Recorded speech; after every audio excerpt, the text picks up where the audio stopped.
में हम अपने फर्स्ट चैप्टर होम्योस्टेसिस को मजीद डिस्कस करेंगे। ठीक है, जो हमारा फर्स्ट चैप्टर है चैप्टर नंबर 15 है। ठीक है, इसमें हम डिस्कस कर रहे थे कुछ नाइट्रोजियस वेस्ट को।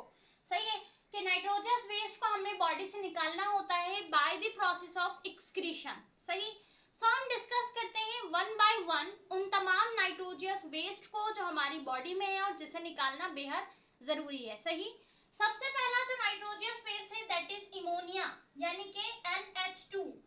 सही, ये हमारे पास जो होता है इमोनिया, ये एक गैस है। इमोनिया इज अ गैस और ये एक टॉक्सिक गैस है। So it's highly toxic gaseous waste, ये एक गैस की फॉर्म में होता है। सो हमारे पास जो इमोनिया है NH3, ये गैस है और बहुत ज्यादा टॉक्सिक गैस है जो कि हाईली टॉक्सिक गैसियस वेस्ट हमारी बॉडी में मौजूद है ना। अब इस वेस्ट को किस तरह बॉडी से निकाला जाएगा और इनकी क्या क्या कैरेक्टरिस्टिक है। सो सबसे पहले ये प्रोड्यूस होता है by breakdown of nitrogenous compound. Nitrogenous compound जब टूटता है तो NH2 बनता है। अब वो कौन सा नाइट्रोजियस कंपाउंड है जो टूटेगा तो हमारे पास NH2 यानी कि इमोनिया गैस बनेगा। सो स्टूडेंट बेसिकली हमारे पास प्रोटीन जो है, सही है, जो प्रोटीन है स्टूडेंट जब वो टूटता है, अपनी जो हमारे पास प्रोटीन का जो इमाइनो एसिड का पूरी चेन है जिससे प्रोटीन बना हुआ है, जब वो टूटेगा स्टूडेंट तो वो इमाइनो एसिड टूटेगा इनटू NH2 and H में। सही है, सो NH2 और H हमारे पास जो आयन है जब हम इसको मिलाएंगे यानी पूरी चेन है, सही, इमाइनो एसिड की चेन है जिसने किसको बनाया है, जिसने हमारे पास बॉन्ड लिंकेज बनाया है पेप्टाइड बॉन्ड के साथ और उसके साथ बना है प्रोटीन। सही, अगर हम प्रोटीन की कंपोजिशन को देखें तो प्रोटीन किस तरह बनता है, इमाइनो एसिड मोनोमर के साथ जब हम पेप्टाइड बॉन्ड को मिलाएंगे तो प्रोटीन बनेगा ना। जब पेप्टाइड बॉन्ड को और इमाइनो एसिड को तोड़ा जाता है स्टूडेंट तो वो टूटता है into NH2 plus hydrogen ion में। सो वो NH2 प्लस हाइड्रोजन को जब हम मिलाएंगे तो बनेगा NH3। ठीक है, सो NH3 जो है ये NH3 है इसका फॉर्मूला। सो ये NH3 इमोनिया गैस एक बहुत ही हाईली टॉक्सिक गैस है। ठीक है, जो कि बन रहा है किससे, प्रोटीन के टूटने से। Soluble in fresh water. अब हमारे पास इमोनिया गैस फ्रेश वाटर में सॉल्युबल होता है, फ्रेश वाटर में इजीली डिसॉल्व होता है, सॉल्युबल होता है। Ammonia reduce its toxicity in water and requires a lot of fresh water to dissolve and generate non-toxic ammonia NH4 ions। अब student हमारे पास चूंकि हमने डिस्कस किया कि इमोनिया एक बहुत ही ज्यादा टॉक्सिक गैस है। ठीक है, अब इसकी जो टॉक्सिसिटी है उसको रिड्यूस किया जा सकता है, कम किया जा सकता है। किस तरीके से, जैसे अभी हमने डिस्कस किया कि इमोनिया जो है ये वाटर में, फ्रेश वाटर में सॉल्युबल होता है। सो यहाँ पर बहुत ज्यादा लॉट अमाउंट में हमें वाटर की रिक्वायरमेंट होगी, फ्रेश वाटर की। सो जब हम फ्रेश वाटर देंगे, अच्छा फ्रेश वाटर क्यों, फ्रेश वाटर इसलिए क्योंकि हमने स्टार्ट में डिस्कस किया था कि फ्रेश वाटर जो होता है इतना सॉल्टेड नहीं होता as compare to sea water या marine water. So fresh water में इमोनिया जो है वो इजिली अपनी टॉक्सिसिटी को खत्म कर सकता है, रिड्यूस कर सकता है। सो इमोनिया किस तरह रिड्यूस करेगा, यहाँ पर स्टूडेंट हमारे पास जो फ्रेश वाटर है, आपको पता है कि फ्रेश वाटर के अंदर हाइड्रोजन है। ठीक है, इसके फॉर्मूले में सो हाइड्रोजन आयंस जब NH3 के साथ कंबाइन हो जाएंगे सो वो बनाएंगे NH4। NH4 आयन जो है ना ये हमारे पास नॉन टॉक्सिक है यानी ये टॉक्सिक नहीं है। जब NH2 में हमने हाइड्रोजन को मिलाया सो NH3 बना। ठीक है, जब हमारे पास स्टूडेंट NH2 था प्लस हमने हाइड्रोजन आयन को मिलाया तो ये इसके साथ रिएक्ट करके बन गया NH3 जो कि इमोनिया गैस है। सही ना, फ्रेश वाटर में जब इसे मजीद हाइड्रोजन मिलेंगे और ये हाइड्रोजन के साथ रिएक्ट करेगा, कंबाइन होगा और NH4 आयंस बनाएगा। सो स्टूडेंट इसकी जो टॉक्सिसिटी है ये बहुत ही ज्यादा कम हो जाएगी, नॉन टॉक्सिक हो जाएगी। ठीक है, सो हमारे पास इस तरह इमोनिया एसिड जो है इसको वाटर में डिसॉल्व करवा के इसकी जो टॉक्सिसिटी है उसको खत्म किया जा सकता है। सही, अब चूंकि ये हमारे पास हद से ज्यादा इसको हम वाटर तो देंगे बॉडी में, सो वाटर देने के बाद जो नॉन टॉक्सिक पार्ट है वो तो हमारी बॉडी में रहेगा, लेकिन बाकी जो पार्ट है वो हमारी बॉडी से निकल जाएगा, स्क्रीट आउट हो जाएगा क्योंकि वो हमारे लिए जहरीला है, टॉक्सिक है। सो निकलेगा किस फॉर्म में, हम इसको देखते हैं। सो स्टूडेंट बेसिकली हमारे पास ये प्रोड्यूस होता है गैसियस फॉर्म में। ठीक है, गैस की फॉर्म में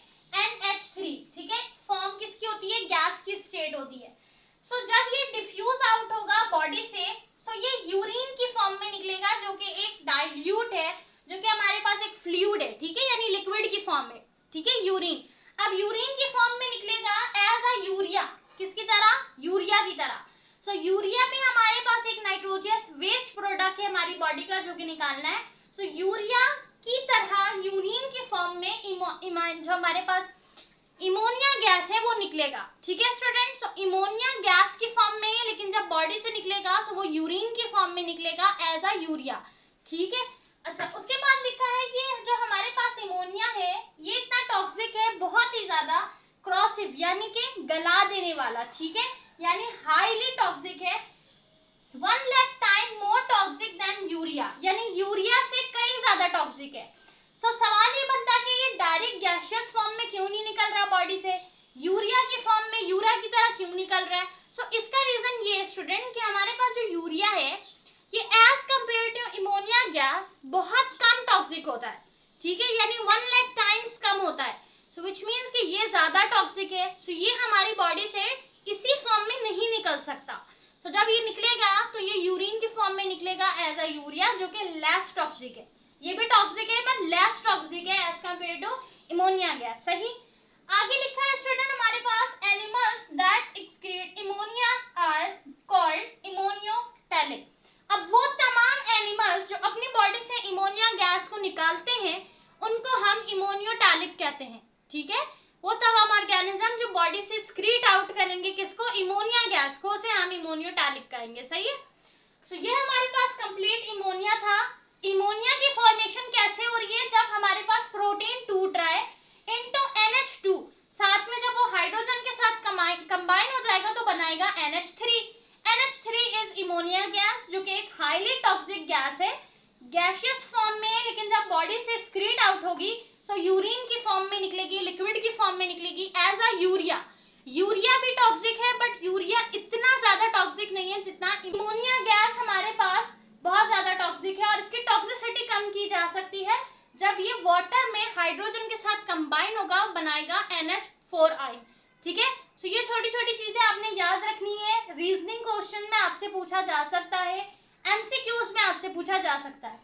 अब दूसरा जो हमारे पास नाइट्रोजियस वेस्ट है दैट इज यूरिया, इसको डिस्कस करते हैं। सो बेसिकली यूरिया जो है स्टूडेंट, इसका फॉर्मूला होता है हमारे पास दिस, फॉर्मूला याद रखिएगा, ठीक है। ये एक नाइट्रोजन कंटेनिंग लिक्विड वेस्ट है, ठीक है, ये हमारे पास एक लिक्विड वेस्ट है, जबकि इमोनिया गैसियस बेस था, सही। आगे लिखा है produce by breakdown of protein. Once again ये भी प्रोड्यूस होगा कब, जब यहाँ पर प्रोटीन टूटेगा। तो प्रोटीन जब ब्रेकडाउन होगा तो वो प्रोड्यूस करेगा यूरिया को। अच्छा, एक और चीज, यूरिया को लिवर भी बनाता है, यानी हमारा जो लिवर है वो आल्सो बनाएगा यूरिया को। किस तरह, liver combine with NH3 with CO2 molecule to form urea. देखो हमारे पास बेसिकली स्टूडेंट जो लिवर है हमारा, अब हमारे पास जो प्रोटीन है, जब प्रोटीन टूट रहा है तो वो नाइट्रोजियस वेस्ट को बना रहा है, ठीक है। जब प्रोटीन टूट रहा है तो वो NH2 में टूट रहा है। सो जब NH2 को हम प्लस हाइड्रोजन के साथ मिलाएंगे, NH3 जो कि इमोनिया है इसके साथ मिलाएंगे ना, वो NH3 जब कंबाइन कर दिया जाएगा कार्बन डाइऑक्साइड के साथ, सो फिर वो प्रोड्यूस करेगा सम इंटरमीडिएट कंपाउंड को। अब उन्हीं इंटरमीडिएट कंपाउंड में प्रोड्यूस होगा यूरिया, ठीक है। सो हमारा लिवर भी किसको बना रहा है, यूरिया को बना रहा है, सही है। सो यूरिया जो है बेसिकली ये भी ब्रेकडाउन होगा जब प्रोटीन, तो यूरिया बनेगा। इसके साथ ही यूरिया मौजूद है किसमें, mammals, amphibian and some fishes में, ये एक्सक्रीट करते हैं यूरिन को, ठीक है, यूरिन एज अ यूरिया, यानी कि अपनी बॉडी से यूरिन निकाला, व्हिच मींस यूरिया की फॉर्म में निकालेंगे, यूरिया की तरह निकालेंगे, ठीक है। सो तमाम एम्फीबियंस, मैमल्स और कुछ फिश हैं, सारी नहीं है, कुछ फिश ऐसी हैं जो यूरिन को अपनी बॉडी से स्क्रीट आउट करती हैं, स्पेल आउट करती हैं, सही है। आगे लिखा है इट इज आल्सो कॉल्ड क्रैपमाइड। अब हम इससे जो हमारे पास यूरिया है इसको क्रैपमाइड भी कहते हैं, ये आपने याद रखना है MCQs के लिए। इनका नेचर जो होता है एसिडिक नहीं होता, सही। Highly soluble in water, urea highly soluble होता है वाटर के अंदर। CO2 molecule combine with NH3 to produce urea and some intermediate compound, ठीक है student. Animals which produce urea called uro. Animals जो यूरिया को प्रोड्यूस करेंगे हम उन्हें कहेंगे यूरोटैलिक, और वो तमाम ऑर्गेनिज्म जो हमारे पास इमोनिया गैस को प्रोड्यूस करेंगे दे आर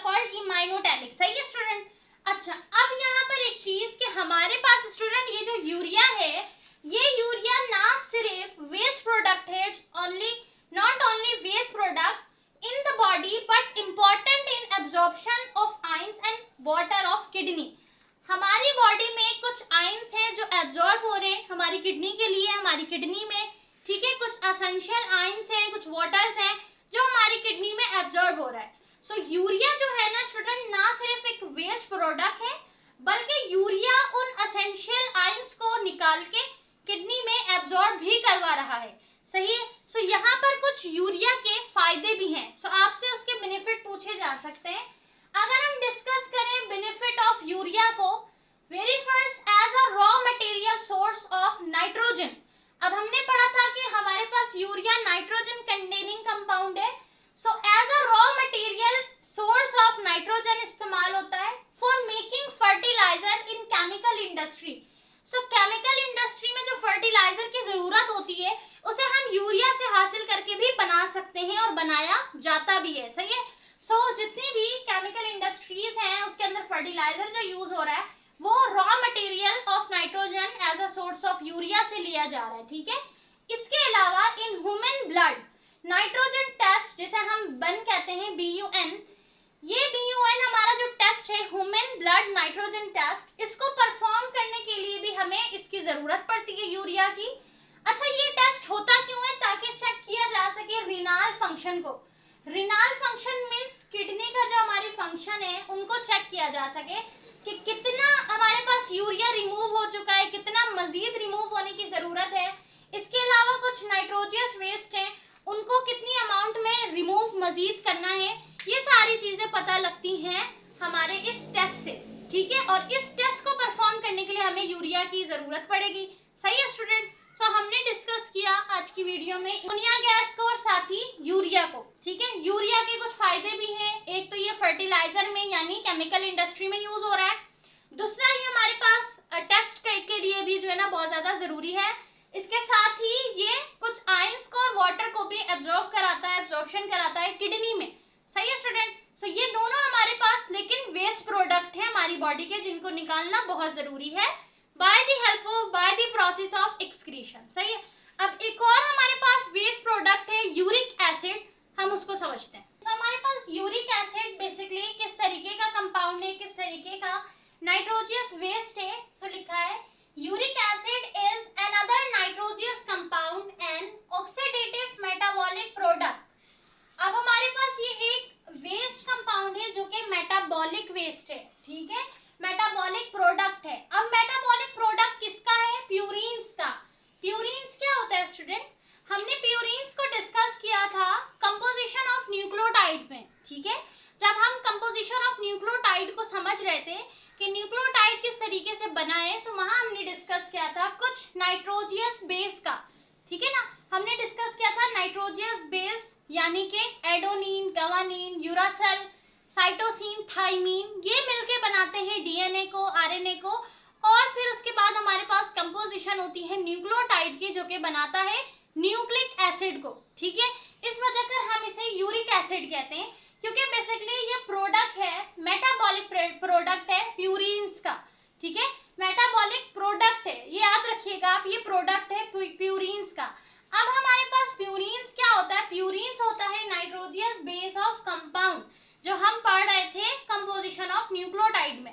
अब वहां पर प्यूरिन्स के साथ साथ मजीद कुछ और नाइट्रोजियस बेस भी कंपाउंड थे, लेकिन प्यूरिन्स में हमारे पास सिर्फ आता है एडोनिन और गवानिन, ठीक है, एडेनिन और गवानिन, ये हमारे पास सिर्फ प्यूरिन्स में आते हैं और यही मेटाबॉलिक प्रोडक्ट हैं किसके? हमारे पास यूरिक एसिड के, सही। अच्छा, ये प्रेजेंट कहाँ पर होते हैं? न्यूक्लिक एसिड में प्रेजेंट होते हैं, ये हमारे पास न्यूक्लिक एसिड में प्रेजेंट होते हैं, ठीक है। अच्छा, अब अगर हम बात करें यूरिक एसिड के स्ट्रक्चर का, so also structurally resembled with purine. जिस तरह प्यूरिन यानी एडोनिन और गवानिन का स्ट्रक्चर होता है उससे बिल्कुल रिजेंबल, मिलता जुलता स्ट्रक्चर होता है प्यूरिन्स का, सही। यानी कि हमारे पास metabolic waste of metabolic product of uric acid, सही। आगे लिखा है weak acidic less soluble. Weak acidic होता है यानी बहुत ही वीक एसिड है but less insoluble. Less soluble यानी वाटर में सही से डिसॉल्व नहीं हो रहा as compare to ammonia gas, as compare to urea, ठीक है। जो हमारे पास अमोनिया था वो बिल्कुल परफेक्टली जो है वो सॉल्युबल हो रहा था, इसी तरह यूरिया भी, जबकि यूरिक एसिड लेस सॉल्युबल है, ठीक है, सॉल्युबल है बट लेस है। लिखा है ये 10,000 टाइम लेस टॉक्सिक होता है अमोनिया से, जबकि यूरिया होता है, यूरिया 1 लाख टाइम होता है, विच मीन्स कि हमारे पास ये भी टॉक्सिक है, ठीक है। अगर हम इसको कंपेयर करें यूरिया से, सो यूरिया बहुत कम है। सो यूरिया बार बार हम डिस्कस कर रहे हैं कि यूरिया एज अ यूरिया निकलता है। सो बॉडी से यूरिया इसलिए निकलता है क्योंकि वो बहुत ज्यादा लेस टॉक्सिक है, ठीक है। लेकिन बात करें अगर हम यूरिक एसिड की, सो ये जस्ट 10,000 टाइम जो है वो क्या है, लेस है। सबसे ज्यादा टॉक्सिक है अमोनिया, उसके बाद यूरिक एसिड, देन उससे सबसे कम है यूरिया, सही। आगे लिखा है animals produce and excrete uric acid और कॉल्ड यूरिकोटैलिक।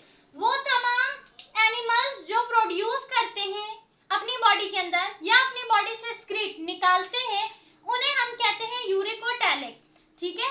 यूरिया जो अपनी बॉडी से निकालते हैं उन्हें क्या कहते हैं, यूरोटैलिक, ठीक है। इमोनिया गैस जो अपनी बॉडी से निकालते हैं उन्हें हम कहते हैं इमोनियोटैलिक, लेकिन जो अपनी बॉडी से यूरिक एसिड निकालते हैं उन्हें हम कहते हैं यूरिकोटैलिक, ठीक है।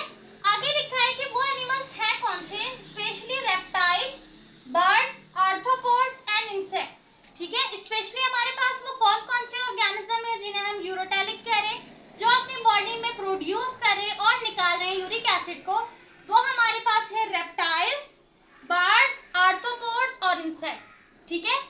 आगे लिखा है it stored in human body without any toxic effect और हार्म। यूरिक एसिड को अपनी बॉडी में स्टोर करते हैं ये तमाम organism without any toxic effect और हार्म, बिना किसी इफेक्ट के या नुकसान के इजिली ये स्टोर हो जाता है टिश्यूज में, इजिली स्टोर हो जाता है बॉडी में, ठीक है। बट फिर भी चूंकि टॉक्सिक है इसे निकालना जरूरी है।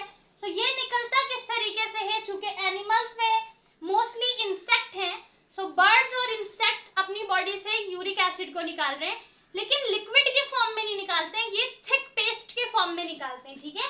Contain uric acid appear thick paste like, paste की सूरत में निकालते हैं, लिक्विड की सूरत में नहीं निकालते हैं। सो इसका एक एडवांटेज भी है, क्योंकि ये पेस्ट की सूरत में निकाल रहे हैं, ठीक है। इंसेक्ट्स, बर्ड्स, आर्थ्रोपोड्स स्पेशली अपनी बॉडी से यूरिक एसिड को निकाल रहे हैं, क्योंकि ये एक थिक पेस्ट के फॉर्म में निकालते हैं, लिक्विड की फॉर्म में नहीं निकालते, as a urine, as a urea, ठीक है ना। सो ये बेसिकली इसका फायदा ये है कि इनको लेस अमाउंट ऑफ वाटर की जरूरत पड़ती है, ठीक है, ज्यादा वाटर की जरूरत नहीं पड़ती।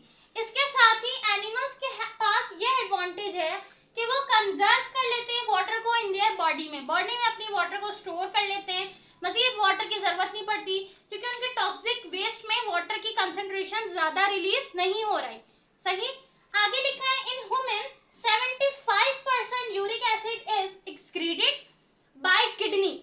अब ह्यूमन बॉडी की अगर हम बात करें तो हमारी बॉडी के अंदर भी यूरिक एसिड है, निकलेगा भले वो यूरिन के फॉर्म में या वो लिक्विड के फॉर्म में, लेकिन स्टूडेंट हमारी बॉडी में जो यूरिक एसिड है ये 75% कहां से रिलीज होगा, एक्सक्रीट होगा बाय किडनी, और 25% रिलीज होगा बाय एक्सक्रीटेड इंटेस्टाइन। अब ये इंटेस्टाइन कौन सी है, लार्ज वाली या स्मॉल? सो ये इंटेस्टाइन हमारे पास लार्ज इंटेस्टाइन है। सो लार्ज इंटेस्टाइन में जो फूड के पार्टिकल्स होते हैं उनमें जो वेस्ट होता है उस वेस्ट को निकाला जाता है by the form of uric acid. So 25% निकल रहा है हमारी बॉडी में जो यूरिक एसिड, वो निकल रहा है लार्ज इंटेस्टाइन से, जबकि 75 निकल रहा है किडनी से, सही है स्टूडेंट। तो इसीलिए ये लिक्विड फॉर्म में होता है, जबकि अगर हम आर्थ्रोपोड्स की बात करें तो ये थिक पेस्ट की फॉर्म में होता है। सो ये हमारे पास था यूरिक एसिड। यूरिक एसिड एक अदर नाइट्रोजियस टॉक्सिक कंपाउंड है, वेस्टेज है जिसको बॉडी से निकालना जरूरी है। सो हम इसको बॉडी से निकालेंगे, ठीक है, by the help of excretion process. और ये हमारे पास जो है वो मेटाबॉलिक प्रोडक्ट होता है प्यूरिन्स का। प्यूरिन्स क्या होते हैं? प्यूरिन्स हमारे पास नाइट्रोजियस कंपाउंड है, स्पेशली एडेनिन, ग्वानिन, जो कि न्यूक्लिक एसिड में प्रेजेंट होते हैं, सही। ये हमारे पास लेस सॉल्युबल होता है, वीक एसिडिक है, ठीक है, 10,000 टाइम टॉक्सिक है अमोनिया एसिड से, ठीक है, यानी कि ये ज्यादा होता है, यूरिया कम होता है, सही। Reptile, birds, arthropods like insects अपनी बॉडी से यूरिक एसिड को निकालते हैं, ठीक है। थिक पेस्ट की सूरत में लेस अमाउंट ऑफ वाटर की जरूरत पड़ती है, इस वजह कर वो वाटर को सेव कर सकते हैं। सही। ह्यूमन बॉडी में 75% यूरिक एसिड निकाला जाता है बाय किडनी, जबकि 25% निकाला जाता है बाय लार्ज इंटेस्टाइन। सही है स्टूडेंट। सो हमारा कंप्लीट कॉन्सेप्ट था यूरिक एसिड का, इमोनिया गैस का और साथ ही यूरिया का। सो वो ये तीनों बेसिकली हमारे पास है क्या, नाइट्रोजन वेस्ट है। ठीक है, नाइट्रोजियस वेस्ट कंपाउंड है। नाइट्रोजियस वेस्ट इसलिए क्योंकि नाइट्रोजन कंटेन कर रहे हैं, बॉडी का वेस्ट मटेरियल है, वेस्ट चीजें हैं जिसे निकालना बहुत जरूरी है। सो हम किस तरह निकालेंगे उस प्रोसेस को हमने समझ लिया by the help of excretion process. Excretion process क्या होता है हमने डिटेल समझ ली। एक्सक्रीशन प्रोसेस में जो चीजें निकलेंगी यानी यूरिक एसिड, यूरिया, इमाइनो गैस, इनको भी हमने समझ लिया। इसको अच्छे से पढ़िएगा, इसमें से रीजनिंग आ सकता है, एमसीक्यूज आ सकता है। इंशाल्लाह नेक्स्ट वीडियो में हम मजीद टॉपिक्स को डिस्कस करेंगे। वीडियो में कोई चीज ना समझ आई हो, आपका कोई सवाल हो, आप बिल्कुल कमेंट में पूछ सकते हैं। इंशाल्लाह I will respond. Take care, अल्लाह हाफिज।